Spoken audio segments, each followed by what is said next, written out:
அனைவருக்கும் வணக்கம். இன்று யானை டாக்டர் என்ற துணைப்பாடத்தில் உள்ள அனைத்து குறிப்புகளும் அதன் பின்னாடி இருக்கின்ற மொழிபெயர்ச்சியில் ஆபிரகாம் பண்டிதரை பற்றிய குறிப்புகளும் சேர்ந்து சிறு குறிப்புகளும் அதை பற்றிய வினாக்களும் விடைகளும் கலந்தே இருக்கும். இந்த வினா விடையை நேற்றைய ஐங்குறுநூறையும் இன்றைய துணைப்பாடம் யானை டாக்டர் மற்றும் அந்த மொழிபெயர்ச்சியோடு சேர்த்து நாளை வினா விடைகளை கலந்து வினாக்களோடு நாலு ஆப்ஷனோடு நாளைக்கு அந்த தொகுத்து உங்களுக்கு நாளைக்கு வினாவாக கொடுப்பேன். அதோட பதிலும் உங்களுக்கு சரியான பதிலும் உங்களுக்கு சொல்லுவேன்.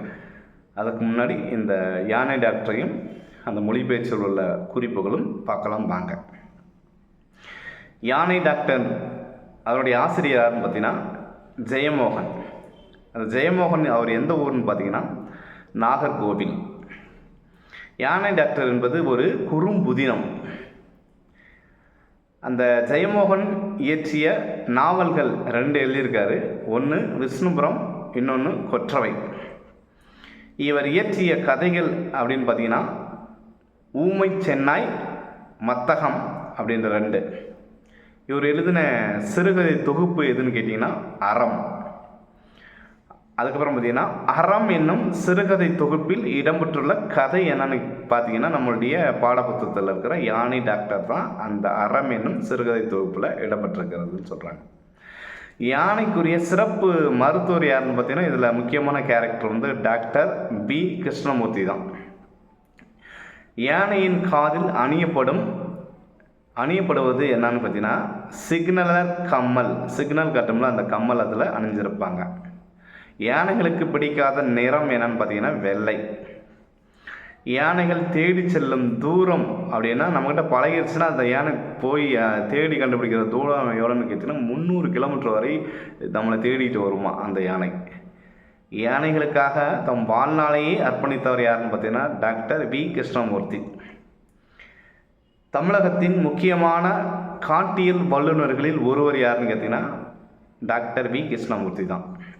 வன பேணுநர்களுக்கு வழங்கப்படும் மிக உயரிய விருதான வேணுமேனன் ஏலிஸ் விருதினை 2000 ஆண்டில் பெற்றவர் யாருன்னா டாக்டர் வி கிருஷ்ணமூர்த்தி. தமிழக கோவில் யானைகளுக்கு வனத்துறை வன புத்துணர்ச்சி திட்டத்தை அறிமுகப்படுத்தி அரசின் மூலம் செயல்படுத்தியவர் யாருன்னு கேட்டிங்கன்னா டாக்டர் வி கிருஷ்ணமூர்த்தி தான். மனிதர்கள் தவிர்த்த மற்றைய விலங்குகளில் அதிக நாள் உயிர் வாழும் தரைவாழ் விலங்கு எதுன்னு கேட்டிங்கன்னா யானை. இன்று உலகில் எஞ்சியுள்ள யானைகளின் சிற்றினங்கள் 3 வகை உண்டு. அவை பார்த்தீங்கன்னா ஆப்பிரிக்கா புதர்வெளி யானைகள், இன்னொன்று ஆப்பிரிக்கா காட்டு யானைகள், இன்னொன்று ஆசிய யானைகள் அப்படின்ட்டு 3 பிரிவுகள் இருக்குது. யானைகள் வாழும் காலங்கள், யானை எவ்வளோ நாள் உயிர் வாழும் அப்படின்னு பார்த்தீங்கன்னா 70 ஆண்டுகள் உயிர் வாழும் அப்படின்னு சொல்கிறாங்க. நிகண்டுகளில் யானைகளை குறிக்கும் வேறு சொற்கள் அப்படின்ட்டு 20 பேர் இருக்குது. களிறு அப்படின்ட்டு மத்தகம் அப்படின்ட்டு 21 பேர்கள் இருக்குது. அது நம்ம பாடப்புத்தகத்தில் வரிசையை ஒரு பட்டியலிட்டு கொடுத்துருக்காங்க. நீங்கள் போய் அதை பார்த்தீங்கன்னா தெரியும். அதில் நான் உங்களுக்கு கேள்வி கேட்பேன். அப்போ நீங்கள் அதை சரியான பதிலாக சொல்கிறதுக்கு எழுதுறதுக்கும் தயாராக இருக்கும். அந்த புத்தகத்தை அந்த பக்கத்தில் இருக்கிற விஷயத்தை மட்டும் படிங்க. அதனால் நீங்கள் குறிப்பாக அதை கொடுக்கல. அதுக்கப்புறம் பார்த்தீங்கன்னா அதில் உள்ள மொழிபெயர்ச்சியில் ஆபிரகாம் பண்டிதரை பற்றின ஒரு குறிப்பு இருக்குது. அதையும் முழுசாக ஒரு குறிப்பு எடுத்திருக்கேன், கவனிங்க. தமிழிசை இயக்கத்தின் தந்தை யாருன்னு கேட்டிங்கன்னா ஆபிரகாம் பண்டிதர். ஆபிரகாம் பண்டிதருடைய ஊர் என்னன்னு பார்த்தீங்கன்னா சாம்பவர் வடகரை, அதாவது தென்காசி பக்கத்தில் இருக்குது அப்படின்னு சொல்கிறாங்க. அச்சுக்கலை, ஜோதிடம், மருத்துவம், இசை ஆகிய துறைகளில் பெரும் விருப்பம் கொண்டவர் யாருன்னு கேட்டிங்கன்னா ஆபிரகாம் பண்டிதர். மக்களால் அன்புடன் பண்டுவர் அல்லது மருத்துவர் என்று அழைக்கப்பட்டவர் யாருன்னு கேட்டிங்கன்னா ஆபிரகாம் பண்டிதர். மக்களால் பண்டிதர் என அழைக்கப்பட்டவர் யாருன்னு பார்த்தீங்கன்னா ஆபிரகாம் பண்டிதர் தான். சங்கீத வித்திய மகாஜன சங்கம் என்னும் அமைப்பை உருவாக்கி தமிழிசை மாநாடுகள் நடத்தியவர் யாருன்னு பார்த்தீங்கன்னா ஆபிரகாம் பண்டிதர் தான். கருணாமிர்த சாகரம் என்ற நூலின் ஆசிரியர் யாருன்னு பார்த்தீங்கன்னா ஆபிரகாம் பண்டிதர் தான். ஆபிரகாம் பண்டிதர் வாழ்ந்த ஆண்டுகள் எவ்வளோ வருஷம் வாழ்ந்தார் அப்படின்னு கேட்டிங்கன்னா 71 ஆண்டுகள் உயிர் வாழ்ந்தார் அப்படின்னு சொல்கிறாங்க. மீன்கள் கோடி கோடி சூழ வெண்ணிலாவே, ஒரு வெள்ளியோடம் போல வரும் வெண்ணிலாவே என பாடியவர் யாருன்னு கேட்டிங்கன்னா கவிஞர் தேசிக விநாயகம். அதுக்கப்புறம் இன்னொரு கேள்வி, இயற்கை வேளாண்மை அப்படின்ற நூலை எழுதுவது யாருன்னு கேட்டிங்கன்னா கோ. நம்மாழ்வார். பனைமரமே பனைமரமே அப்படின்ற ஒரு புத்தகத்தை எழுதினவர் பார்த்தீங்கன்னா ஆ. சிவசுப்பிரமணியன். யானைகள் அழியும் பேருயிர் அப்படின்ட்டு ச. முகமது அலி அவருடைய ஆசிரியர் தான். அப்புறம் பார்த்திங்கன்னா கா.